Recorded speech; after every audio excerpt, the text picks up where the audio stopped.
Vous tous qui avez soif, venez aux eaux. Même celui qui n'a pas d'argent, venez acheter et manger. Venez acheter du vin et du lait sans argent, sans rien payer. Pourquoi pesez-vous de l'argent pour ce qui ne nourrit pas? Pourquoi travaillez-vous pour ce qui ne rassasie pas? Écoutez-moi donc, et vous mangerez ce qui est bon, et votre âme se délectera de mets succulents. Prêtez l'oreille, et venez à moi. Écoutez, et votre âme vivra.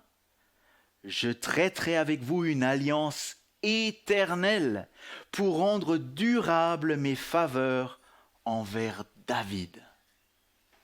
Jusqu'ici notre second texte, et le troisième se trouve dans l'épître de Paul aux Éphésiens. Épître Paul aux Éphésiens, chapitre 2, les versets 4 à 7. Éphésiens 2, les versets 4 à 7.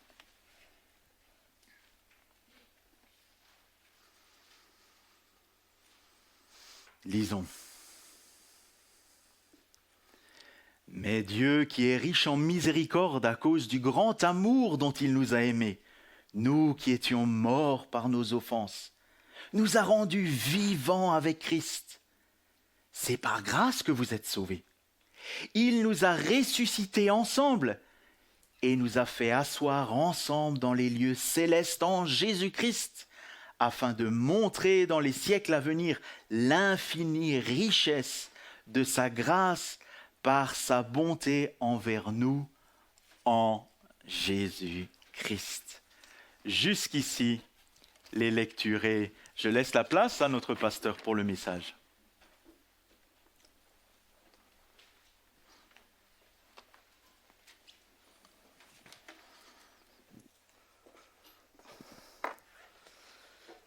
Il y a encore quelques questionnaires, si vous voulez. Je ne sais pas s'il y en a qui veulent un questionnaire.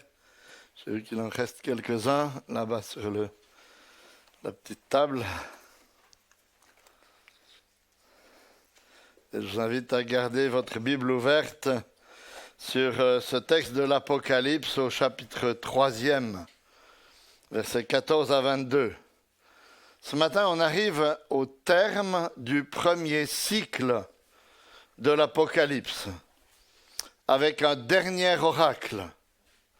Et jusqu'ici, nous avons découvert que, en fait, Jésus-Christ prend soin de son Église de tous les temps.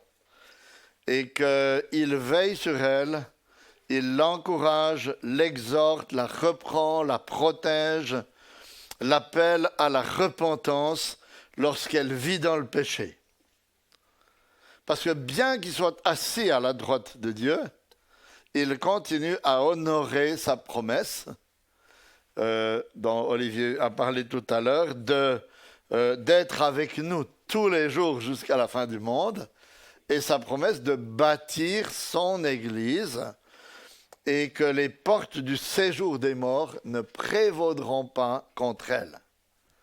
Donc Christ est à l'œuvre au sein de son Église, même s'il est assis à la droite du Père. Et c'est ce que la grande idée qui nous est rappelée par ce premier cycle de vision dans l'Apocalypse, enfin d'oracle on peut dire.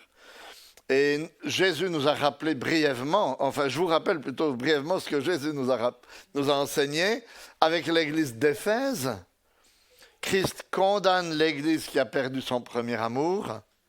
Avec l'Église de Smyrne, Christ veille sur son Église éprouvée.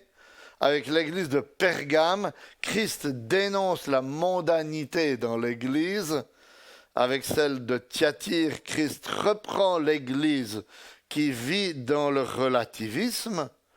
Avec celle de Sardes, froid, Christ surprend une Église prétentieuse. Celle de Philadelphie, chaud, Christ bénit le témoignage de l'Église fidèle.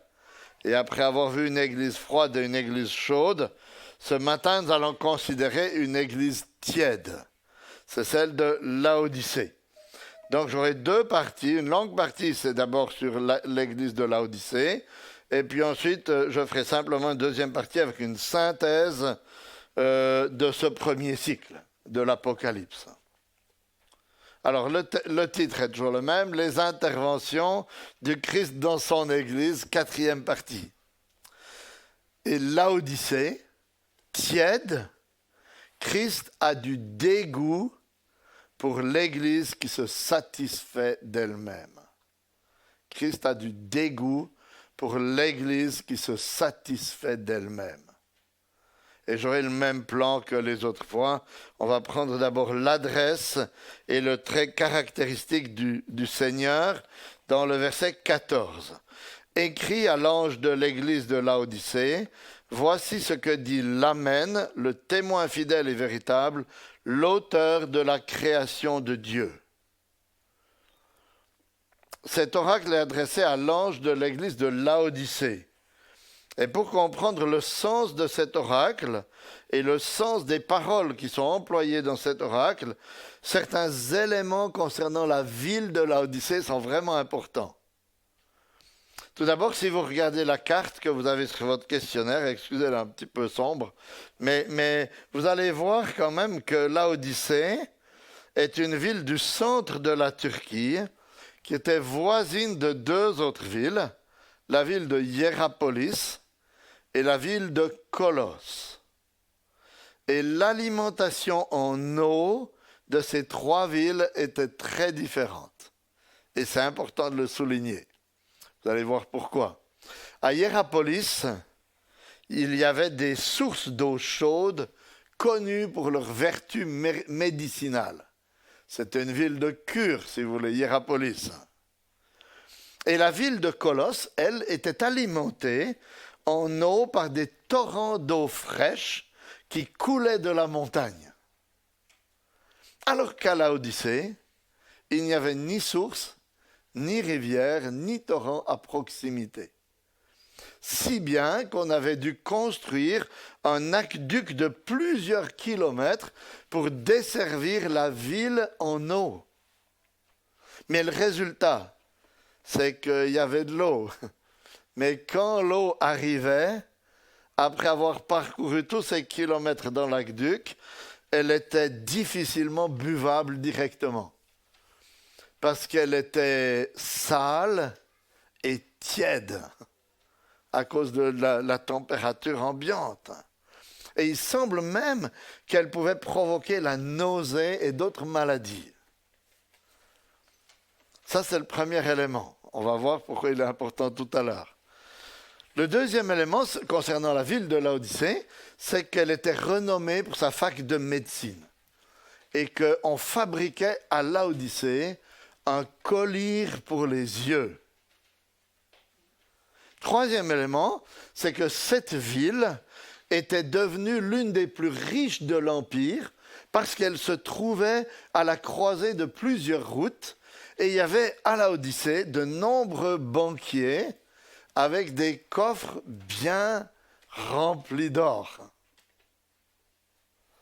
Elle était si riche que lors de sa destruction partielle par un tremblement de terre en l'an 60 de notre ère, la ville de Laodicée refusa l'aide de l'Empire pour sa reconstruction.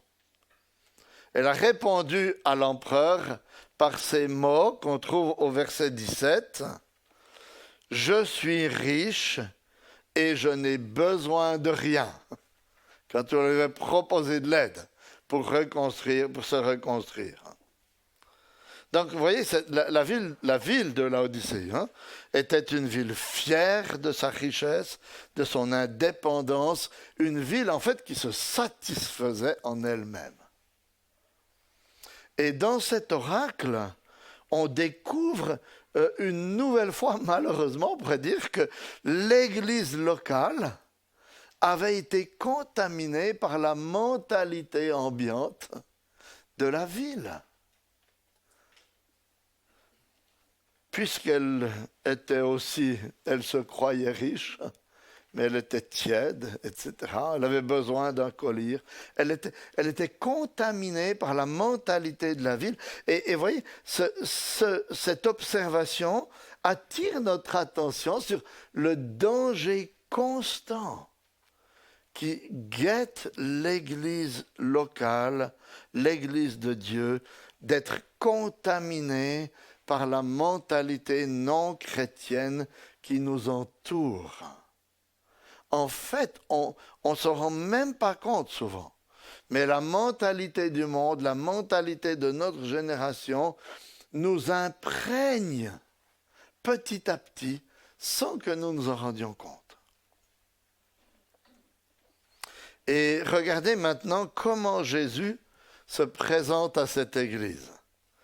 Toujours au verset 14, il se présente comme l'Amen, le témoin fidèle et véritable, l'auteur de la création de Dieu. Amen. C'est un mot que vous devez prononcer souvent, si vous êtes attentif pendant la prière. Mais ça veut dire quoi, Amen? Amen, ça veut dire en vérité, ou c'est vrai, ou je suis d'accord. Et c'est un mot qui était régulièrement employé par Jésus lui-même pour attester de la véracité de sa parole pendant son ministère terrestre. Chaque fois que vous trouvez dans ces paroles, dans les évangiles, en vérité, c'est le mot Amen qu'il utilise.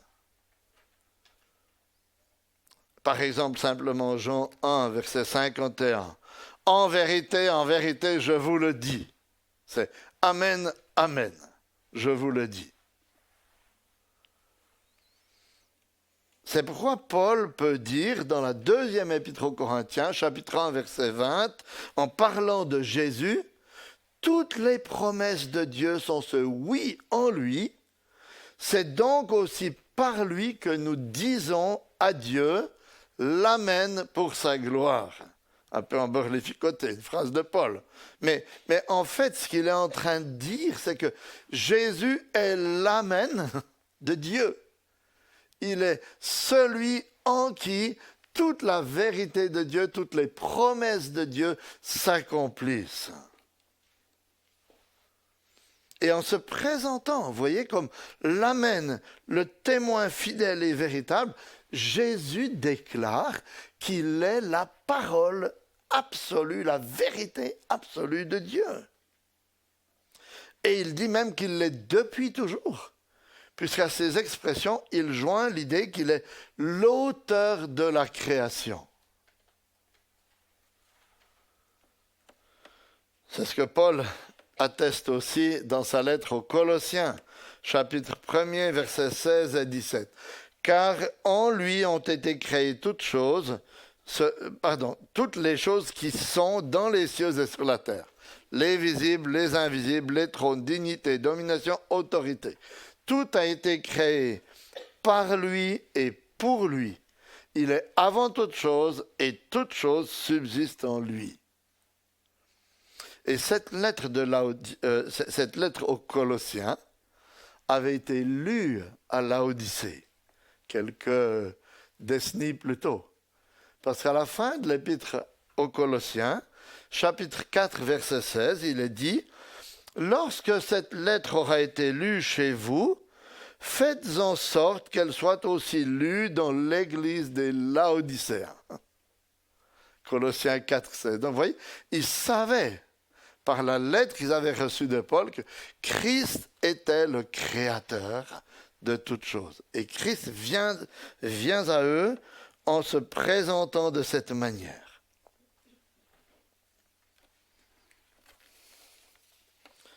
Et lorsqu'il se présente à eux ainsi, il leur donne maintenant une description de la situation. Celui qui voit tout, qui sait tout, qui est la vérité absolue, va donner maintenant son diagnostic sur cette église de Laodicée. C'est notre deuxième sous-point, une description de la situation, versets 15 à 17. « Je connais tes œuvres, tu n'es ni froid ni bouillant. si seulement tu étais froid ou bouillant. Ainsi, parce que tu es tiède et que tu n'es ni froid ni bouillant, je vais te vomir de ma bouche. Parce que tu dis, je suis riche, je me suis enrichi, et je n'ai besoin de rien, et parce que tu ne sais pas que tu es malheureux, misérable, pauvre, aveugle et nu. C'est la deuxième fois dans ces 7 lettres, dans ces 7 oracles, que Jésus ne fait aucune remarque positive à une église. Ça a déjà été le cas dans l'église de Sardes. Et voyez au verset 16, ici, Jésus déclare à cette église qu'elle est tiède. Et qu'est-ce qui se passe avec l'eau tiède? Les Laodicéens ne le savaient que trop, parce qu'ils n'avaient que de l'eau tiède chez eux, ils devaient la laisser reposer. On a envie de la recracher, on a envie de la vomir. Et si Jésus utilise l'image de la tiédeur pour décrire cette église, c'est parce qu'à force d'être ni franchement opposé au Seigneur, ni vraiment zélé pour lui, cette église était devenue molle, insipide, écœurante, si vous voulez. Un peu comme un poulpe ou de la gelée qu'on n'arrive pas à saisir parce qu'il n'y a aucune consistance. Parce que ce qui est frappant dans cet oracle à cette église, c'est que, en fait, vous voyez, dans certaines églises, Jésus a dénoncé des erreurs bien claires ou encouragé des vérités bien claires. Mais dans cet oracle ici, il n'y a rien de faux qui est dénoncé. Il n'y a pas d'hérésie, il n'y a pas de faute morale, et il n'y a rien de bon qui est loué et encouragé. Il n'y a pas d'amour, il n'y a pas de service, il n'y a pas de souffrance pour le Seigneur. C'est un peu difficile à décrire, mais je dirais c'est une église plate et molle, sans consistance, qui n'a aucune identité parce qu'elle ne défend rien et elle ne fait rien. Et c'est exactement ce qui se passe lorsqu'on se satisfait de soi-même. Quand on est préoccupé que par soi-même et qu'on pense qu'on est riche et qu'on a tout ce qu'il faut, on devient plat et sans consistance parce qu'on cherche à tout prix à éviter les querelles, les conflits, les sujets qui pourraient attirer des ennuis et troubler notre paix. Et vous voyez, on finit par sombrer dans une forme de tolérance méprisable aux yeux du Seigneur. Et c'est un danger qui guette tout particulièrement l'Église d'aujourd'hui. Parce qu'on est dans un siècle ravagé, je mesure mon mot, mais ravagé par la tolérance de tout et de son contraire, tant au niveau moral que doctrinal et un peu dans tous les domaines. Vous voyez, c'est bien qu'il est de bon ton aujourd'hui de cultiver cet esprit de Laodicée pour être accepté et reconnu par le monde d'aujourd'hui. On dit rien sur toutes sortes de sujets parce qu'on sait que si on dit quelque chose, on va s'attirer des ennuis. Donc, on reste mou et plat parce qu'on est satisfait de soi-même. Et on doit faire très attention, mes chers frères et sœurs, à ne pas cacher nos convictions ou à les nuancer par crainte de conséquences ou par souci de paix. Parce qu'une telle pratique, c'est l'esprit de Laodicée. C'est une parole extrêmement dangereuse, comme Jésus le montre à cette église. Et on va le voir maintenant dans le bilan qu'il fait par rapport à cette église. Versets 16 et 17. Ainsi, parce que tu es tiède et que tu n'es ni froid ni bouillant, je vais te vomir de ma bouche, parce que tu dis, je suis riche, je me suis enrichi, et je n'ai besoin de rien, et parce que tu ne sais pas que tu es malheureux, misérable, pauvre, aveugle et nu. Tout d'abord, Jésus démontre ce que produit sur lui la tiédeur de cette église, cette tolérance fade. Ça lui donne envie de vomir cette église.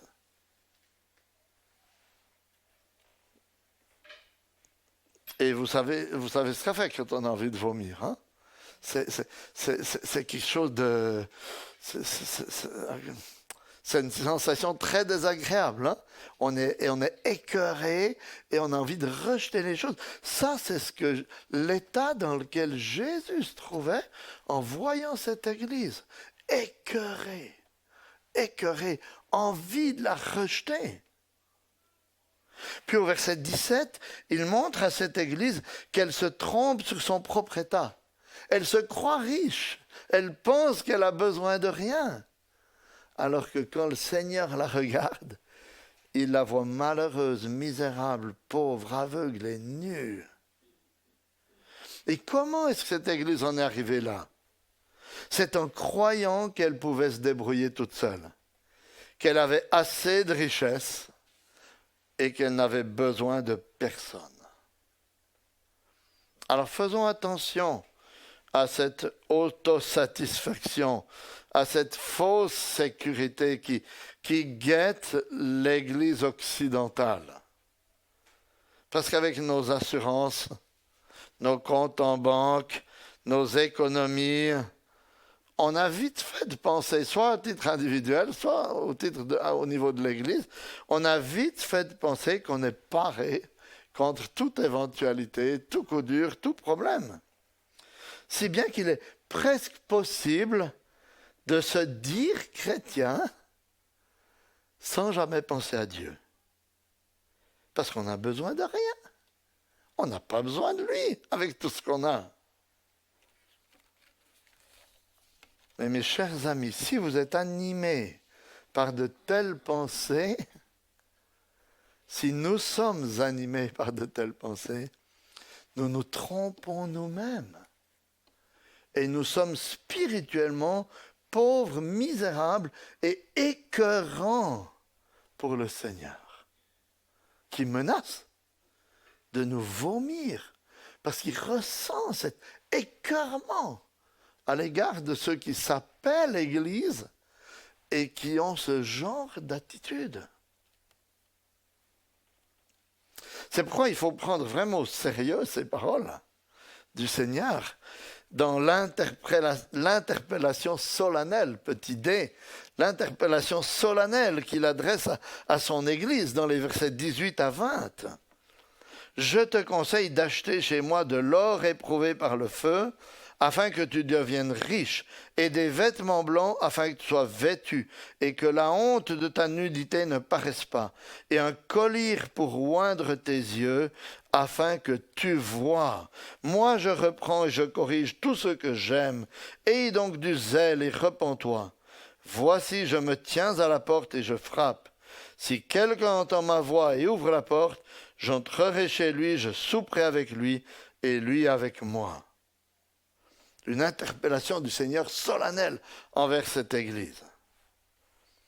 Parce que malgré cet état, et c'est ça qui est extraordinaire avec le Seigneur, malgré cette envie de vomir qu'elle a, il ne le fait pas immédiatement. Mais dans un élan de grâce, il adresse encore un dernier appel à cette Église. Un appel qui comprend deux facettes en fait. Tout d'abord, il lui conseille d'aller faire des achats. Mais cette fois, de les faire au bon endroit. Pas chez les banquiers du coin ou à la fac de médecine, mais de les faire dans une boutique particulière. La boutique qui s'appelle « Chez moi », verset 18. Je te conseille d'acheter chez moi.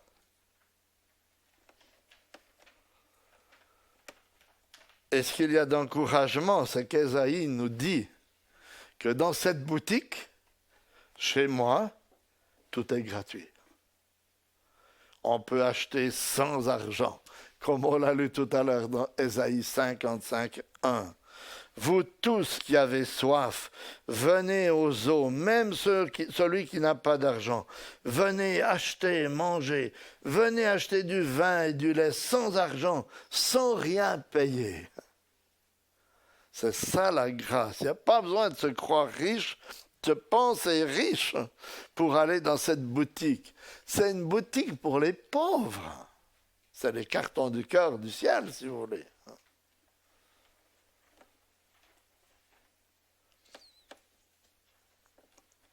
Et il lui explique ce qu'elle doit acheter si elle ne veut pas être vomie de sa bouche. Au verset 28, il y a 3 choses qu'elle doit acheter.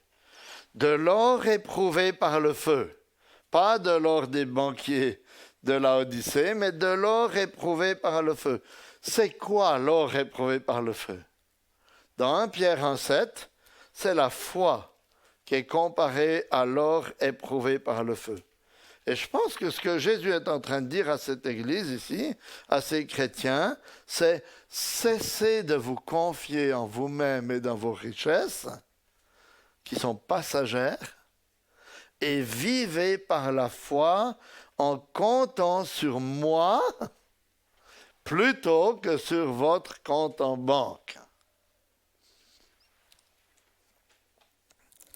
Il encourage ces chrétiens de l'Odyssée à faire de l'éternel leur délice et à faire des réalités spirituelles et célestes leur priorité, afin de se constituer un trésor dans le ciel plutôt que sur la terre. C'est en accord avec ces paroles dans l'Évangile, n'est-ce pas?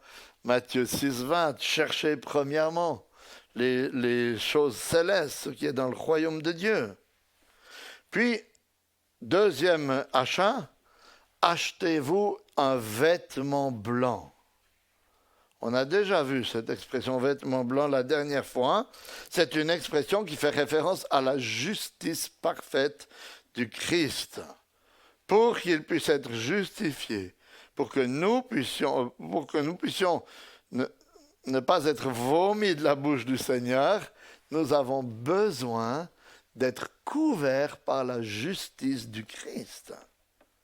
Ainsi, vous voyez, le Seigneur ici encourage ces chrétiens à ne pas compter sur leurs propres œuvres, leur propre justice, mais sur la justice du Seigneur pour être acceptés par Dieu. Et puis, troisièmement, il leur conseille d'acheter un collier pour les yeux. Pourquoi? Il le dit dans la fin du verset 18, afin que tu vois, afin qu'ils voient leur état spirituel, leur misère spirituelle, et qu'ils reviennent au Seigneur. Voilà quels sont les achats que nous avons à faire auprès du Seigneur, chez lui, si nous sommes tièdes. Et ces achats démontrent que si nous sommes dans cet état de tiédeur, nous sommes tout simplement perdus, si nous ne les faisons pas. Rejetés, vomis par la bouche du Seigneur. Parce qu'on ne peut pas plaire à Dieu sans la foi. On ne peut pas être sauvé et accepté sans la justification, ni voir notre misère et notre état spirituel sans l'intervention de Dieu.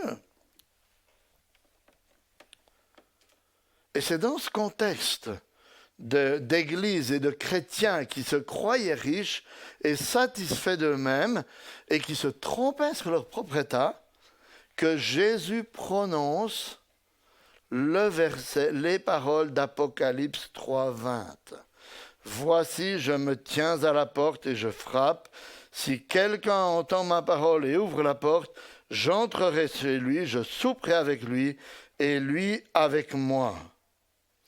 C'est un verset que les évangéliques citent beaucoup dans les réunions d'évangélisation. afin d'appeler les non-chrétiens à ouvrir leur cœur au Seigneur. J'ai entendu des prédications avec des gens qui disaient, il est là, il n'y a pas de porte à l'extérieur, il attend que vous lui ouvrez votre cœur. Mais mes chers amis, ce n'est pas du tout le sens de ce verset. Parce que ici, Christ ne s'adresse pas à des non-chrétiens, mais il parle à une église, à des gens qui se disent chrétiens. Et s'il leur parle ainsi, c'est afin de les secouer, c'est afin d'ouvrir leurs yeux sur leur état en leur montrant qu'avec leur attitude d'autosatisfaction, de fausse sécurité, en fait, ils l'ont mis à la porte. Parce qu'ils n'avaient pas besoin de lui. Mais par cette image, dans son immense bonté, avant de partir définitivement, par cette lettre, il frappe encore une dernière fois à leur porte. Il les avertit en leur disant, voyez, vous m'avez mis à la porte, je suis dehors, prêt à partir. Il n'est pas en train d'essayer d'entrer, prêt à partir. Mais si vous écoutez ma voix, alors, et si vous répondez à mon exhortation, à mon appel, alors il y a une promesse extraordinaire. Mais avant ça, vous voyez, c'est vraiment important de se rendre compte, on ne peut pas faire n'importe quoi avec les versets de la Bible. Ce verset-là n'est pas à adresser à des non-chrétiens.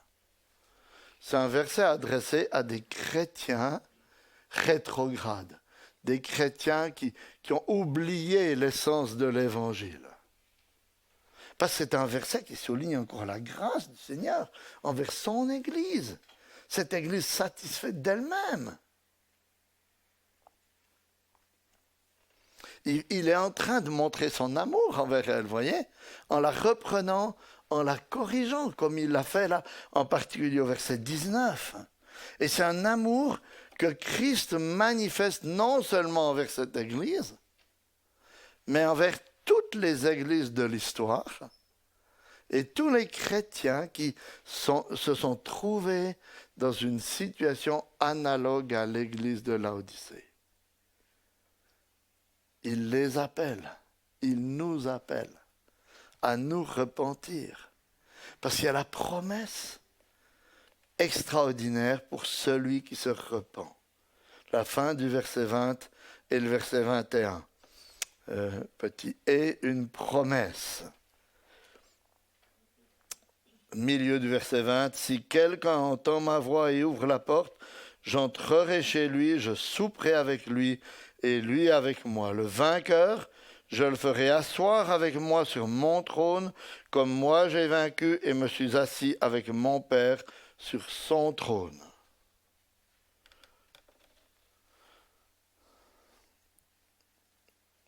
Quelle promesse!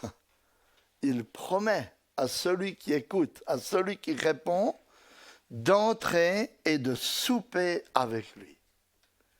C'est une référence à une communion étroite, à un lien fraternel fort.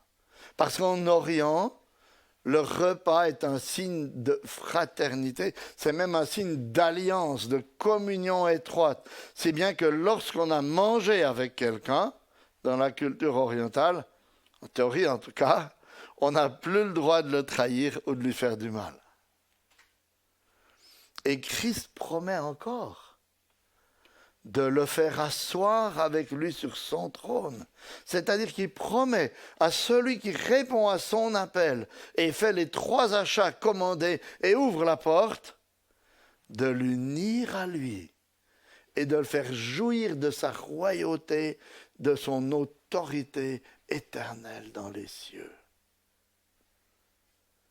Et ça, c'est ce que Paul déclare déjà des chrétiens dans Éphésiens 2,6, quand il dit, en parlant des chrétiens de l'église d'Éphèse, « Il nous a ressuscités ensemble et il nous a fait asseoir ensemble dans les lieux célestes en Christ Jésus. » Mes chers amis, si vous avez goûter à cette réalité de l'Évangile, vous êtes déjà spirituellement assis avec Christ dans les cieux. Ça deviendra une réalité tangible et physique lors de son retour. Quelle promesse qui s'adresse à tous ceux qui se détournent de leur tiédeur et reviennent de tout leur cœur au Seigneur. Est-ce que ce n'est pas extraordinaire de découvrir par cet oracle que même si nous étions tièdes et si nous méritions d'être vomis, Jésus nous manifeste encore son amour aujourd'hui.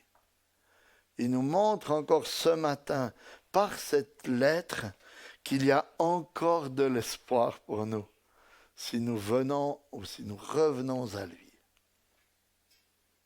Et pour conclure maintenant, assez brièvement, une synthèse de ce premier cycle de l'Apocalypse. Par ce premier cycle, on a compris que Christ a tous les attributs glorieux de la divinité et que ce Christ-là, qui est particulièrement glorieux, prend un soin tout particulier de son Église de tous les temps. Il est là, c'est ça, ça veut dire qu'il est là, au milieu de nous, ce matin, et au milieu de son Église rassemblée à travers le monde.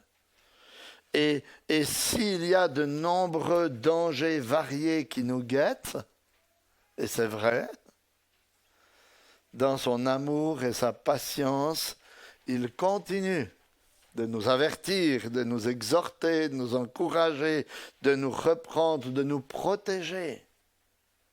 Il le fait de façon personnelle, puisque à cette reprise, il déclare que celui qui a des oreilles écoute, mais il le fait aussi de façon ecclésiale, parce qu'il dit que celui qui a des oreilles écoute ce que l'Esprit dit aux églises.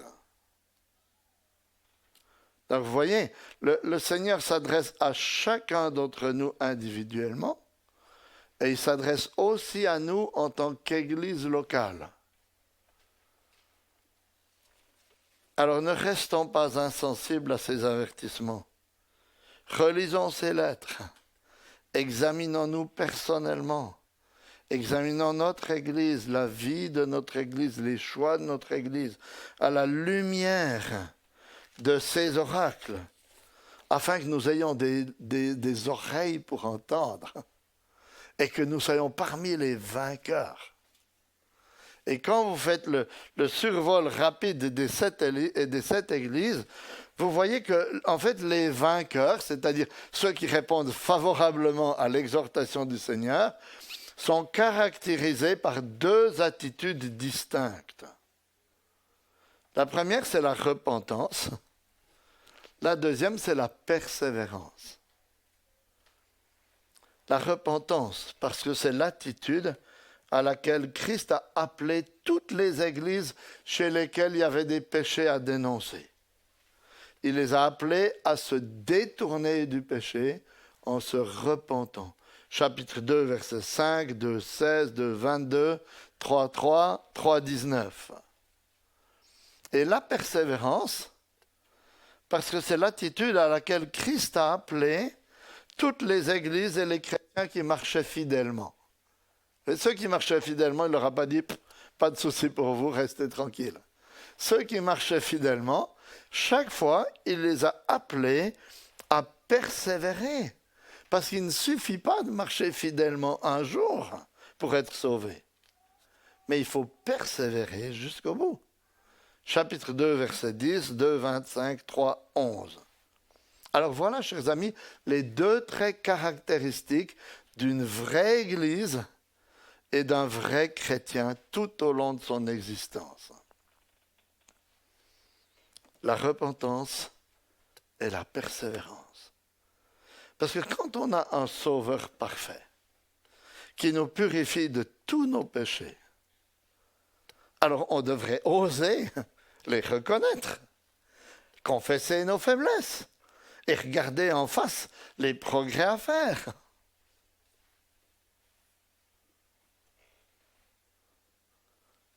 Parce qu'on sait que rien ne peut nous séparer du Seigneur, de son amour, puisque nous sommes dans sa main et il nous accorde, lui, la force d'aller de l'avant un jour après l'autre. Je ne suis pas en train de vous exhorter à persévérer par vos propres forces. Il vous faut persévérer par la force du Seigneur qu'il met en vous. Alors veillons. Veillons à cultiver notre premier amour, afin de ne pas être comme l'église d'Éphèse. Chapitre 2, versets 1 à 7. Restons confiants dans le Seigneur, même si nous devons être éprouvés, calomniés, comme ça a été le cas de l'église de Smyrne.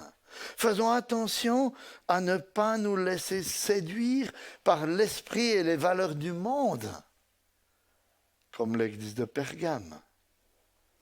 Gardons la parole de Dieu comme norme infaillible de doctrine et de vie, afin de ne pas suivre l'exemple de l'église de Thyatire qui est tombée dans le relativisme.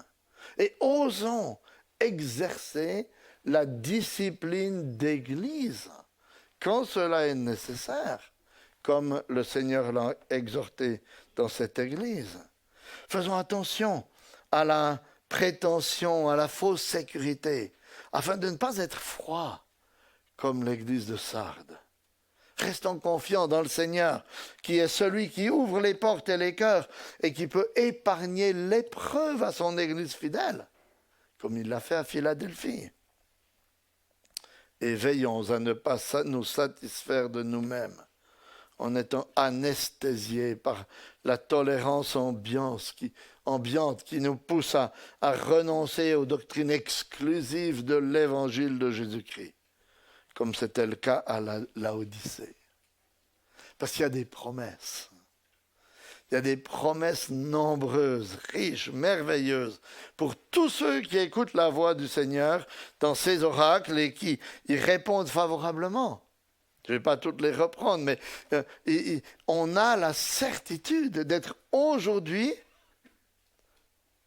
dès aujourd'hui, qu'on vivra éternellement dans le paradis de Dieu, que nous partagerons son intimité, son règne, sa royauté, et nous serons comblés par sa présence et ses bienfaits pour toujours.